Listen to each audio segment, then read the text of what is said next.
ज्योतिष और जीवन में आपका स्वागत है। श्री गुरु चरणों में नमन कर श्री गणेश की वंदना करता हूं।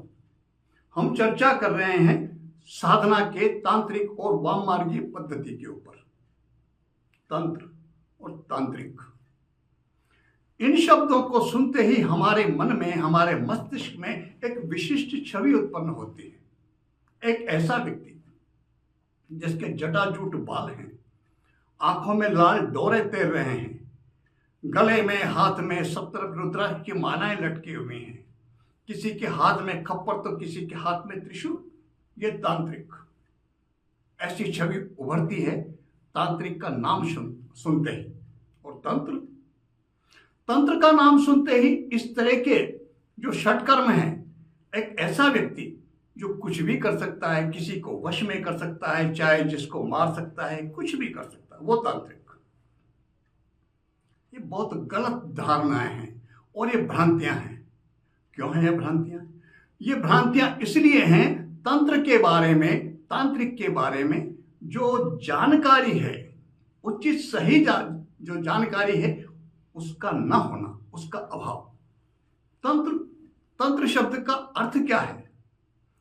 प्रजातंत्र, अर्थात वो शासन पद्धति जो प्रजा के द्वारा नियंत्रित हो, वो प्रजातंत्र कहलाता है।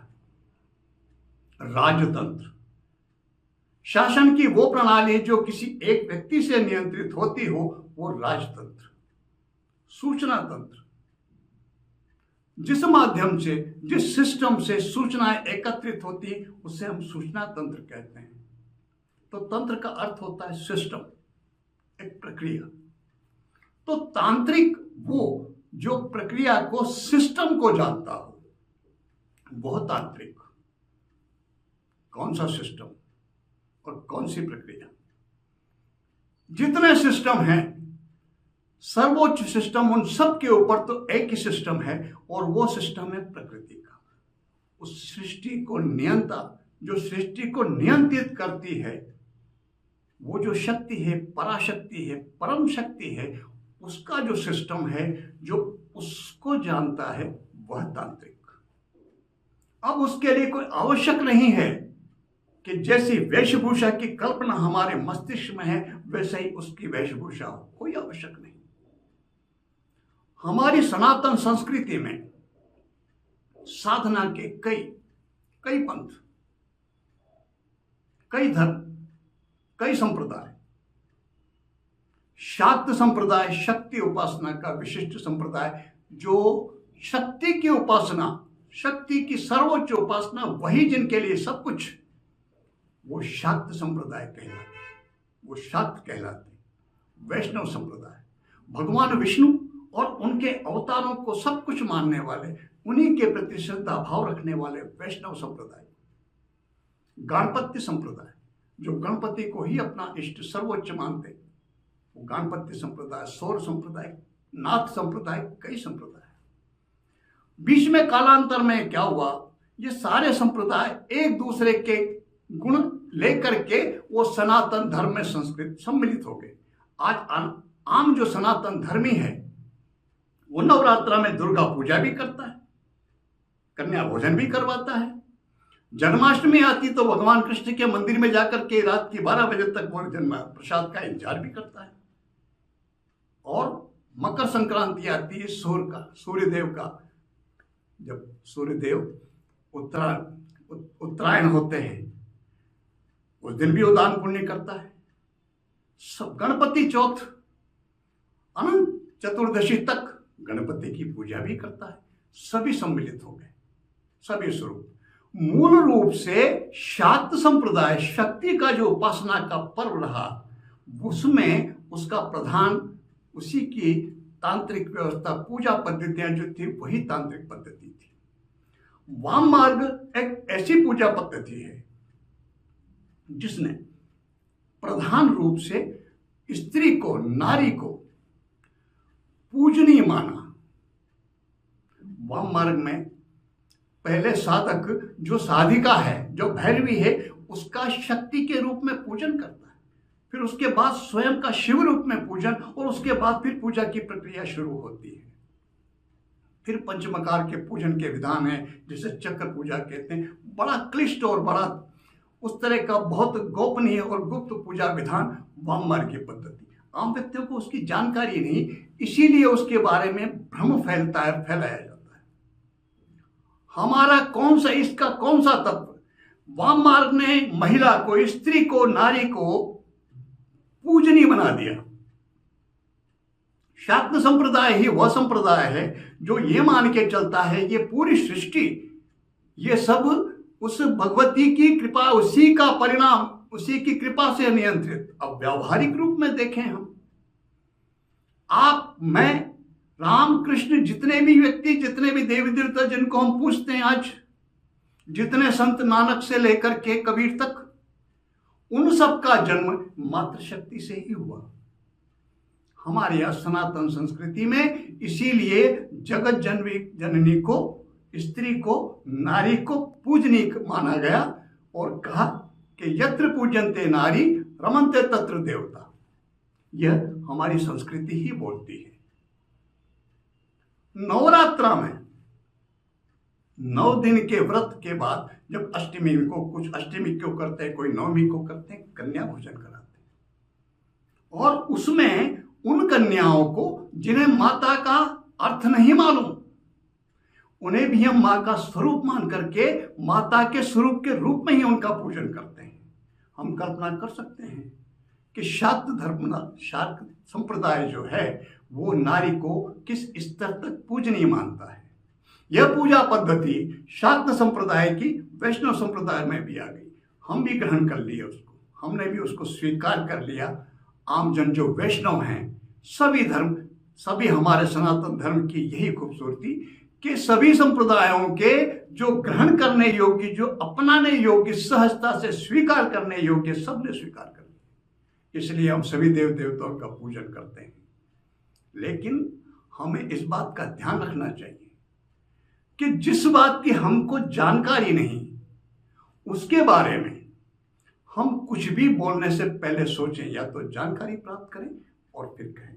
वाम मार्ग और तंत्र और तांत्रिक, इन्हीं से शक्ति पूजन की परंपरा आम जन में, वैष्णव संप्रदाय में, हमारे सनातन धर्म में आई, वो शक्त संप्रदाय से आई हुई है। हमें इस बात को स्वीकार करना चाहिए। अब दूसरी बात वो ये कि दक्षिण मार्ग की जितनी साधनाएं हैं उनमें वाम मार्ग में जिनका निषेध है उनका प्रयोग नहीं होता। लेकिन उसी स्तर की उच्चता चाहिए तो फिर उन्होंने योग मार्ग की खोज की। हमारे मनीषियों ने अपने ही शरीर में योग मार्ग के माध्यम से, जिसमें प्राणायाम से लेकर के मंत्र जाप तक ये सब क्रियाएं शामिल करके, इनके माध्यम से ईश्वर को प्राप्त करने का माध्यम बनाया दक्षिण मार्ग। आम व्यक्ति, कोई भी सहजता, जिसको साधना के क्षेत्र में आगे बढ़ना है, कोई आवश्यक नहीं है कि उसको वाम मार्ग के तरफ ही जाना पड़े तभी वो कुछ प्राप्त कर सकेगा। नहीं, ऐसा नहीं है। दक्षिण मार्गी साधनाओं से भी साधक वहीं पहुंच सकता है जिस माध्यम से वाम मार्गी पहुंचते हैं। रास्ते अलग अलग हैं, लेकिन वो जो मंजिल है वो तो एक है। हमारी सुविधा से, और सुविधा आज के समय में, कल भी वैसी ही थी। दक्षिण मार्गी साधना है सर्वोच्च साधना है। हमारे मनीषियों ने तंत्र से संबंध क्या है, प्रकृति का जो रहस्य है, उनकी जो नियंत्रण क्षमता है, उसको, उस पर रिसर्च, उसको खोज करके समझा। क्या है अक्षरों का महत्व? अक्षर, यो न अक्षरति स अक्षर, जिसका क्षरण नहीं होता वह अक्षर है। इसीलिए हमारे अक्षर को ब्रह्म कहा गया। उन अक्षरों की क्षमता को, उनके प्रभाव को जाना, समझा और मंत्रों का विकास हुआ। मंत्र यानी विचार। मंत्र का अर्थ क्या होता है? मंत्र का अर्थ होता है विचार। प्रधानमंत्री, जिसके विचार सदन में प्रधानता रखते हैं वो प्रधानमंत्री। मुख्यमंत्री, जिसके विचार सदन में मुख्यता रखते हो वो मुख्यमंत्री। तो गुरु शिष्य को जिसे वो देते हैं, एक मंत्र देते हैं, अर्थात एक विचार प्रदान करते हैं और कहते हैं इसका जप करो। जप का अर्थ इसका बार बार रिपीटेशन करो। अब उस मंत्र में जो शब्द हैं, जो अक्षर हैं, गुरु ये देखते हैं कि साधक की आकांक्षा क्या है, ये चाहता क्या है, और दूसरी बात इसकी क्षमता कितनी है, ये क्या कर पाएगा। इस बात को ध्यान में रख करके गुरुदेव किसी साधक को मंत्र देते हैं और जब वो उसका बार बार रिपीटेशन करता है तो शब्दों की, उन अक्षरों की जो क्षमता है, वो जो भावना, जो कल्पना उसके मन में होती, उसे साकार रूप दे देता है। आज का जो आधुनिक विज्ञान है, लॉ ऑफ अट्रैक्शन, उसका अध्ययन कर लीजिए आप। उन पुस्तकों को, उनके जो राइटर्स हैं, जिनको सुनने के लिए लाखों के टिकट लगते हैं, उन राइटर्स की बुक्स हैं, पढ़िए आप एक बात पाएंगे, उसमें भी यही बात, वो भी यही कह रहे हैं। क्या कह रहे हैं वो? कि विचार, आपका विचार वही आकार ग्रहण कर लेता है। आपके शब्द जो आप बोलते हो वही घटित हो जाता है, वही साकार हो जाता है। हमारी संस्कृति, हमारे धर्म, हमारे संत, वो तो बरसों से, सदियों से कहते आ रहे हैं। चाहे रामायण उठाएं आप, चाहे महाभारत देखें या गीता उठाकर देख लें, एक ही बात समझ में आती है कि विचार हमारे सार्थक और सकारात्मक होने चाहिए, नकारात्मक विचार नहीं होने चाहिए। दूसरा, हमें बहुत सोच समझ के बोलना चाहिए। जो कुछ हम बोल रहे हैं वो एक न एक दिन हमारे सामने प्रत्यक्ष रूप में सम्मुख होगा। इस बात को हमारे सनातन धर्म के ग्रंथ भी कहते हैं, संत भी कहते हैं, और आधुनिक मनोविज्ञान के जितने भी लॉ ऑफ अट्रैक्शन, ये जो इस टाइप से, इस तरह के जो ग्रंथ हैं, अच्छा है पाश्चात्य जगत के विद्वानों ने उन्हें आज के आधुनिक ढंग से समझा करके एक्सप्लेन किया। लाभकारी, हमें लाभ की बात जो हमारे हित की हो, वो कहीं से भी मिलती हो, हमें ले लेनी चाहिए, हमें उनको भी पढ़ना चाहिए। बात समझ में आ जाएगी आपके। मंत्र का अर्थ यही है, विचार। और सबसे बड़ी कमी और सबसे बड़ा जो कसूर कह सकते हैं उसको हमारा, वो ये है कि हम सोचते ही नहीं, विचार ही नहीं करते। और जब विचार करते हैं तो वो करते हैं नकारात्मक भाव लिए हुए, उल्टा सोचते हैं। उल्टा सोचेंगे, नकारात्मक सोचेंगे तो सार्थक घटेगा कैसे। तो हमको हमारे विचारों को सार्थक स्वरूप देना है, नकारात्मक नहीं। और शब्दों को सोच समझ के बोलना है। जैसा हम चाहते हैं वैसा विश्वास के साथ, श्रद्धा के साथ। मंत्र भी तभी काम करते हैं जब साधक का उस मंत्र के प्रति श्रद्धा और विश्वास होती है। और ये श्रद्धा और विश्वास की बात ही आज का लॉ ऑफ अट्रैक्शन करता है। उसमें गलत फर्क कहां पर है?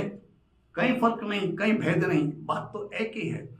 तो हमको तंत्र और तांत्रिक, इनके बारे में जो भी हमारे मन में धारणा हो उसको विस्मृत कर देना चाहिए, भुला देना चाहिए। उसके प्रति किसी प्रकार की दुर्भावना रखने की आवश्यकता नहीं। वह व्यक्ति जो प्रकृति परम ब्रह्म, जो सृष्टि को नियंत्रित करती है, उस शक्ति का जो उपासक है, और वही वाममार्गी, वही तांत्रिक, और उस सिस्टम को जानने वाला ही तांत्रिक। हमारे सनातन धर्म में जितने धर्मों का आज समावेश हो गया, हम सबका पालन करते हैं, सबका प्रति सम्मान करते हैं, सबको पूछते हैं। ये हमारी खूबसूरती सनातन धर्म की ये बनी रहनी चाहिए। तो सनातन धर्म के जितने रहस्य हैं, मंत्र विज्ञान, ज्योतिष विज्ञान, वास्तु, ये जितने भी विषय हैं, इन विषयों को तर्कपूर्ण ढंग से, एक सहज रूप से इनके रहस्यों को, जैसा मैंने गुरु कृपा से जाना, गुरु कृपा के साथ साथ जैसा मैंने अपने अध्ययन अनुभव से जाना, उन्हीं सबको इस चैनल के माध्यम से मैं एक संक्षिप्त रूप में, परिचय रूप में समझाने का प्रयास कर रहा हूं। और जो सबके हित के प्रयोग हैं, जैसे लक्ष्मी साधना के हैं, जो धनदायी, धन की आकांक्षा सबको, मनोकामना पूर्ति, हर व्यक्ति चाहता है कि मेरा हित का काम हो जाए, तो उसके लिए लक्ष्मी साधना के प्रयोग, वो कनकधारा है, लक्ष्मी मंत्र हैं, गणपति उपासना है, अथर्वशीष के प्रयोग हैं, उन्हें मैंने पूर्ण रूप से क्या उनका विधान वो सब कुछ, बाकी जो विषय जिन विषयों के बारे में भ्रांतियां हैं उनका एक परिचय जैसा मैंने देने का प्रयास मैं कर रहा हूं, किया है। अगर आपको मेरा प्रयास अच्छा लगता है इस चैनल को सब्सक्राइब कीजिए, अपने परिजनों को भी, अपने मित्रों को भी, उनको भी शेयर कीजिए। नमस्कार, जय माता।